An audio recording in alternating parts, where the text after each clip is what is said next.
Natural hair colour కోసం చూస్తున్నారా? అయితే Anoos henna and black expert వాడండి.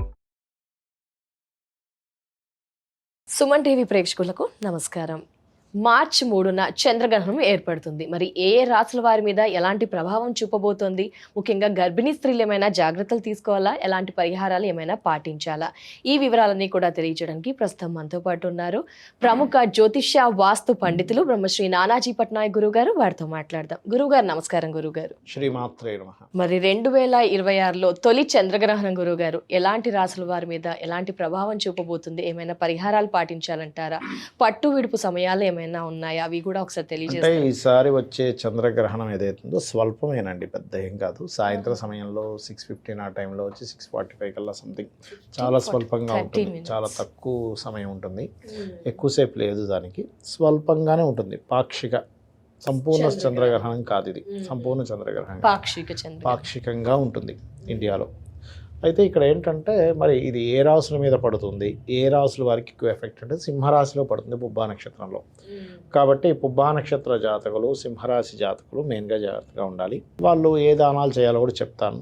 అండ్ అలాగే అక్కడ నుంచి పంచమరాశి అయినటువంటి ధనస్సు రాశి జాతకులు, అండ్ మేషరాశి వారు, కర్కాటకము, కన్య ముందు వెనక రాశుల వారు జాగ్రత్తగా ఉండాలి. అయితే గ్రహణం ఎప్పుడు కూడా అందరికీ బ్యాడ్ ఎఫెక్ట్ ఇవ్వాలని రూల్ లేదు.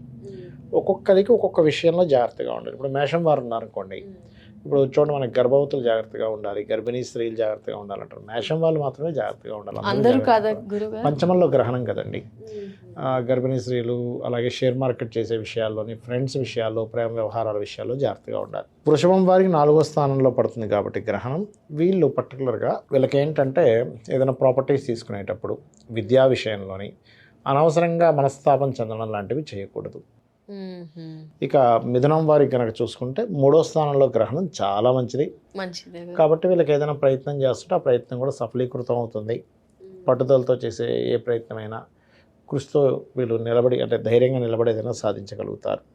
కర్కాటకం వారు ప్రధానంగా ఫైనాన్షియల్ మ్యాటర్స్ విషయంలో చాలా జాగ్రత్తగా ఉండాలి, కర్కాటక రాశి వారు. ఇక సింహం వారికి రాశిలోనే పడుతుందని చెప్పుకున్నాము. కొంచెం ఏంటంటే వీళ్ళ కీర్తికి భంగం కలుగుతుంది అనుకునే విషయాల్లో జాగ్రత్తగా ఉండాలి. ఇక ఎన్ని రోజులు ఉంటుంది ప్రభావం? ఎప్పుడైనా గ్రహణం 40 రోజులు ఉంటుందండి దాని ప్రభావం. దానికి దానాది కార్యక్రమాలు చేసుకుంటే ఇబ్బంది ఏమి ఉండదు, స్వల్పమే కాబట్టి పెద్దగా భయపడాల్సిన పని లేదు.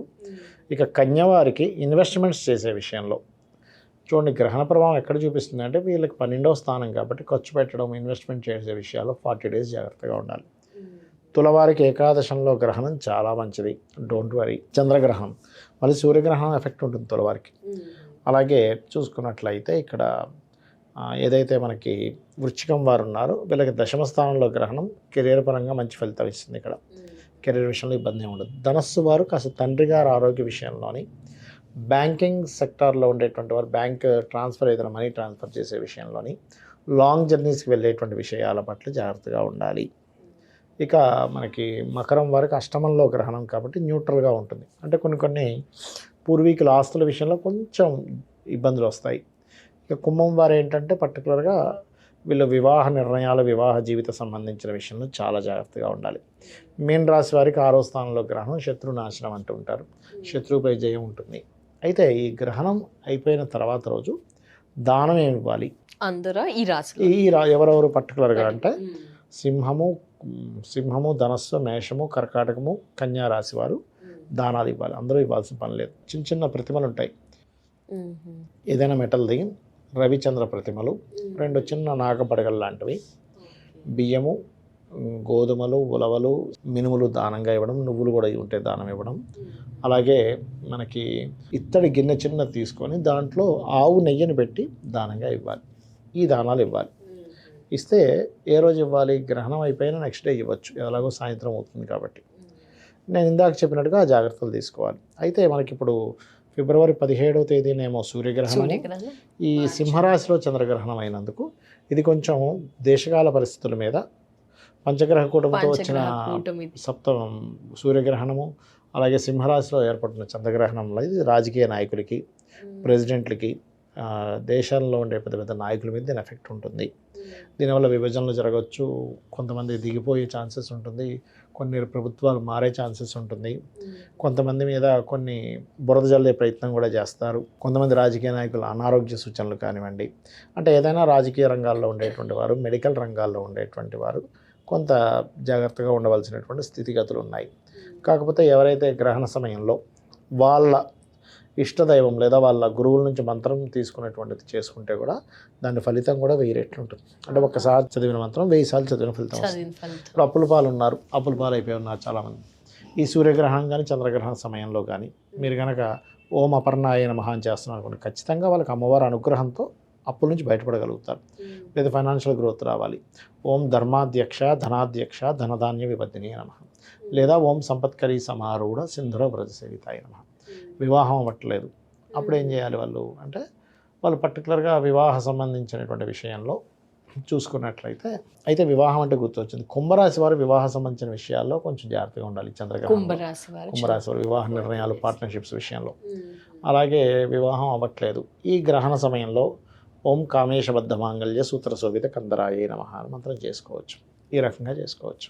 ఓకే గురువు గారు, చంద్రగ్రహ కూటమితో కాబట్టి ఈ రాసుల వారు ఈ పరిహారాలు నెక్స్ట్ డే దానాలు చేస్తే కూడా మంచి సరిపోతుంది. కాకపోతే సొసైటీ పరంగా కొంచెం ఇబ్బందులు అయితే ఉన్నాయి, పొలిటికల్ బ్యాక్గ్రౌండ్ వాళ్ళకి. అలా పొలిటికల్ విభజనలు ఏర్పడడం, పొత్తులో ఉన్న వాళ్ళకి విభజనలు ఏర్పడడం, రాజకీయ నాయకులకు కొంత ఇబ్బంది రావడం, ఈ సీక్రెట్ సైన్లో సూర్యగ్రహణం ఏర్పడిన దాని తర్వాత రాజకీయంగా చంద్రగ్రహణం ఏర్పడడం వల్ల పెద్ద పెద్ద అంటే సొసైటీలో ఉండే పెద్ద పెద్ద వాళ్ళు, ప్రపంచవ్యాప్తంగా పెద్ద పెద్ద వాళ్ళకి ఎక్కువ ముప్పు రావడం, వెల్ నోటెడ్ పీపుల్ కొంత ఇబ్బంది రావడం, ఇట్లాంటివి జరుగుతాయి వీటి వల్ల.